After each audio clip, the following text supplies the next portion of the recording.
How's everybody today? Good. Well, it was a beautiful day today, and we certainly was happy to see some good weather for us to go out there and practice in, and I think the players responded, and we probably had one of our better practices of the spring.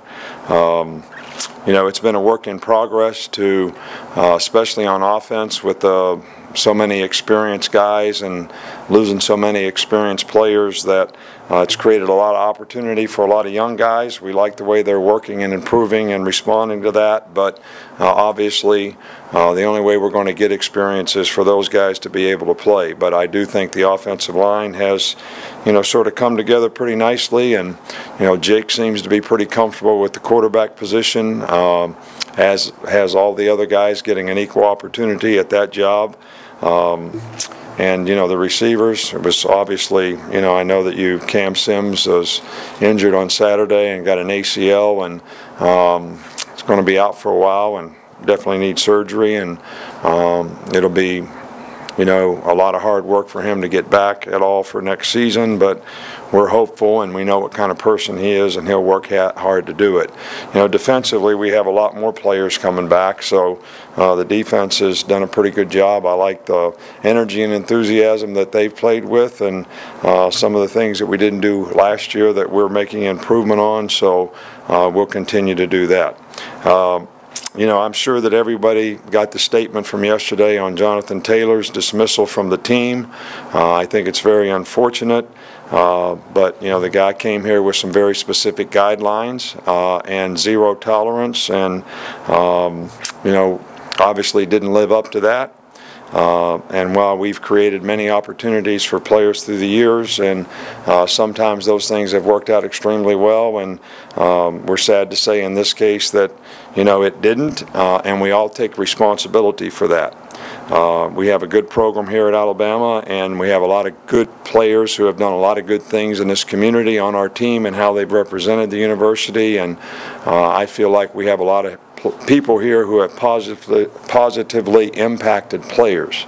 And though I'm very, very sorry about the way this, you know, worked out, we're going to continue in the future to create opportunities for people that we feel you know, have the right stuff, and obviously it's not always going to work out, but we're also going to stay focused on all the good things that we've done in the past, and how that has helped our players in the past have a better chance to be successful in life.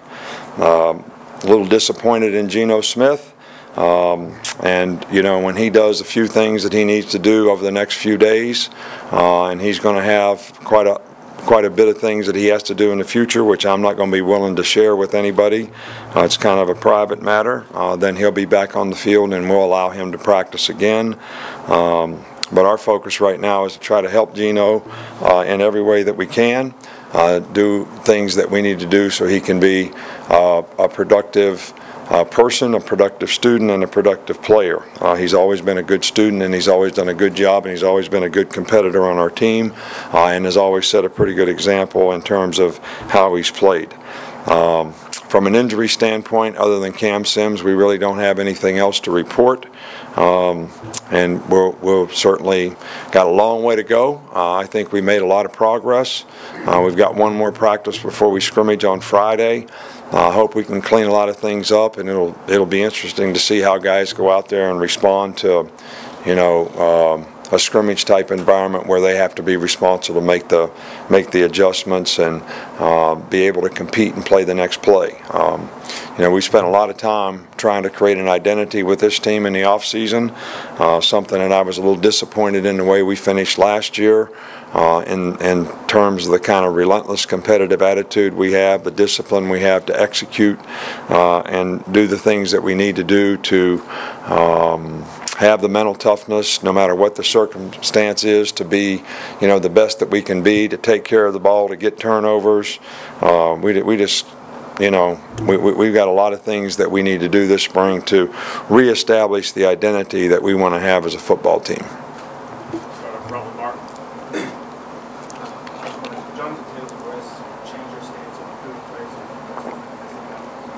I didn't hear what you asked. arrest change your stance on recruiting players who've been arrested for domestic violence? Well, you know, I think you learn from every experience, and we certainly learned some things from this one. You know, I certainly don't condone, you know, that kind of behavior, especially when it comes to how females are treated, and that's something that we try to create a lot of awareness for with our players, and you know, we would certainly be very cautious about any player that had any character problem, but especially something like this would be something that we would be very careful about, you know, in the future. But I will say this, you know, we will continue to try to create opportunities for players and try to help them be successful, and even in Jonathan Taylor's case, if there's anything that we can do to help him overcome his issues and problems, we'll certainly try to help him be successful. But right now, you know, the guy just cannot be on our football team. When you kind of re-examine the thought process, the decision-making process, and the vetting process, do you feel like you made a mistake in offering Jonathan Taylor another chance here? No, I'm not sorry for giving him an opportunity. I'm sorry for the way things worked out. I'm not apologizing for the opportunity that we gave him. You know, I wanted to try to help the guy make it work. It didn't work. So, you know, we're sorry that it didn't work, and we're sorry that there was an incident, and we're sorry for the people that were involved in the incident. But we're not apologizing for what we did, and we're going to continue to create opportunities for people in the future, and we'll very, very closely evaluate anyone's character that we allow in the program, because we all have a responsibility to represent the University of Alabama in a first-class way, not to say how we should represent ourselves and our family. Do you think his situation could have any effect on admission requirements or requirements for your program in terms of who you would let in moving forward? Well, you know, I think as an institution, we would always, you know, really look at how we did things in the future. I think you learn from every situation. We certainly learned from this situation, and I think our administration has as well. So we'll be very cautious about how we go about any guy that has any kind of issues in his past. But you know, I'd like to stay and emphasize the many, many players who have had problems in the past that have been a part of our program, who have turned out to be outstanding people, have represented the institution very well, have graduated from the university, have changed their legacy and their life because they were involved in the program. And I don't want to overlook, you know, some of those positive things that we've been able to do as an institution together by the programs that we've created here that have helped players overcome adversity and have a chance to be successful. Just where you talked about the second chance and the things that you required, what were the specific things you required of Jonathan Taylor to earn this spot, and how do you think he was doing? He did everything we asked him to do here. You know, he had a lot of psychological profiling. He had a lot of psychological counseling. He never missed a session. He did everything he was supposed to do. So, you know, we're sorry that there was an incident, and, you know, we've levied the consequences, and I think that's all there is to talk about when it comes to that. We have 125 other players on our team who are doing really well, and there's really nothing else to talk about. Jonathan Taylor came here. We gave him an opportunity. It didn't work out. He failed. We're sorry. It's time to move on. What was the vetting process, and who did you talk to in that, and what did you learn in that vetting process with him? I don't know what the question is. What was the vetting process like with him beforehand, and who all did you speak to, and what did you learn from that? You know, I'm not really going to answer all those questions. I spoke to everybody that we could have that had an opportunity to give us some idea of what kind of young man that Jonathan Taylor was, and you know, and is. And you know, I still think he's a good person. I think he has a problem and a circumstance and a situation that is not acceptable, and that is his problem. And he has been, you know, certainly dealt with relative to this problem. So I'm going to say it one more time. I don't know what else that we need to talk about here.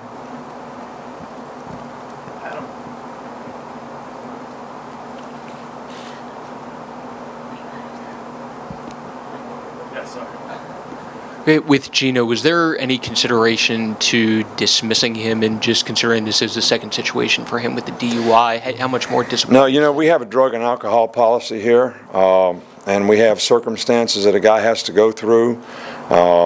Again, you know, I guess that, you know, discipline is punishment.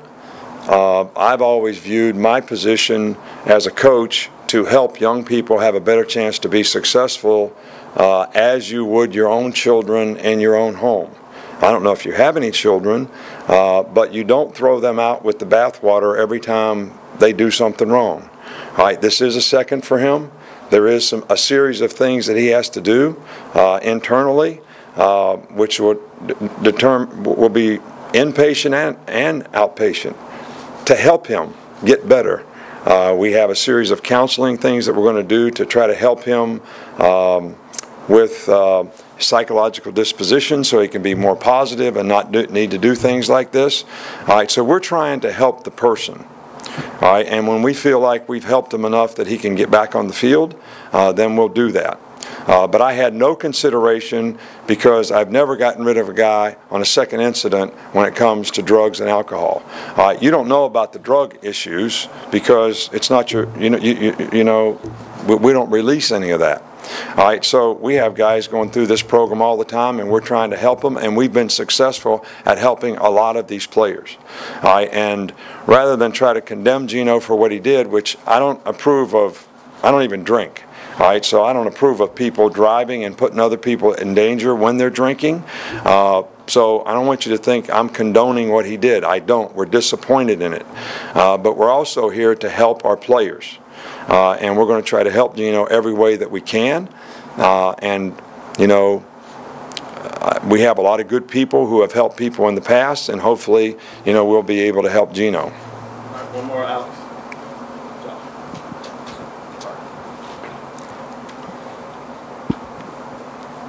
Was there any, you said he underwent psychological counseling, Jonathan Taylor, but did he specifically domestic violence counseling? Because there's a difference between that and anger management and other things. Yeah, we did all those things with him here. There was a set program. He did them all, and he completed them, and he still was in those programs, and it didn't work. Thanks, Coach.